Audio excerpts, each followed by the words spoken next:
Nakakita ka na ba ng 2-in-1 tumbler? Hindi lang ito ordinaryong tumbler dahil isa itong electric-powered tumbler.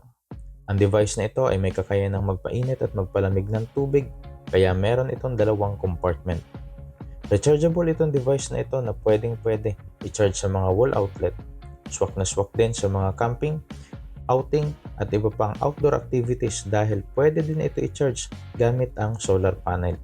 Meron itong dalawang switch para sa hot and cold functionality. Nasa gitna ka man ng kawalan at gusto mong magkape, no problem yan. Mainit ang panahon, gusto mo ng malamig na tubig? Kayang-kaya yan. Marami na akong nagawang prototype nito para masubukan ang effectivity nito. At ito ang ilan sa mga actual test kung umiinit nga ba talaga. Simula sa 31.2 ay umakyat agad ang temperature nito sa 48.5 degrees Celsius sa loob lamang ng isang minuto. Ganon din ang malamig.